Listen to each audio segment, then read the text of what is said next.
এমনিতে মালটার পাত্তা পাওয়া যায় না, আবার গার্লফ্রেন্ডের সাথে কোথায় কি করেছে সেই গল্প শোনাতে এসেছে। আমি শিওর আসুক একবার।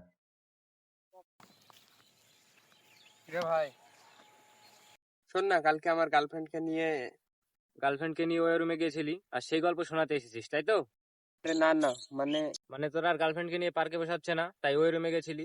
দেখ ভাই, তুই যেখানে যা খুশি কর, কোন দিক দিয়ে করেছিলি, কোন পজিশনে করেছিলি, এসব গল্প শোনাতে আসিস না প্লিজ।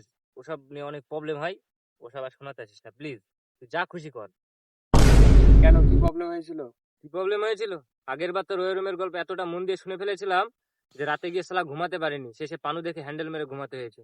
আর হ্যান্ডেল মারার পর কি যে আফসোসটা হয় ভাই, কি বলবো। মানে দুনিয়ার সব আফসোস একদিকে আর হ্যান্ডেল মারার আফসোস একদিকে। পড়াশোনা, ক্যারিয়ার, স্টাডি নিয়ে এত আফসোস অনুতপ্ত হয় না যতটা আফসোস হ্যান্ডেল মারার পর হয়। তাই প্লিজ ভাই, এসব গল্প শোনাতে আসিস না। ব্রেকআপ হয়ে গেলে আসিস, মন্দিরে পুজো দিতে যাবো আর রাতে মাল খাবো। ওসব গল্প এখন শোনাতে আসিস না। আর আমি কিটা বলতে চাইছি একবার শোন।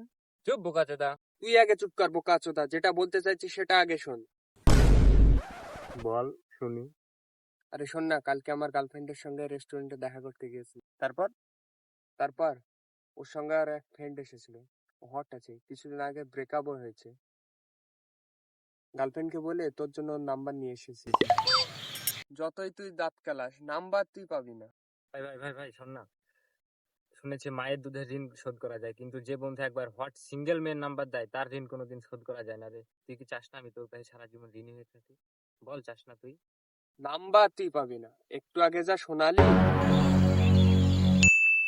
भैया मेरे मुंह से निकल गई, क्या बताऊं भैया। गाली तो मेरे धोखे से निकल गई आज। मैं मरी जाऊंगा भगवान।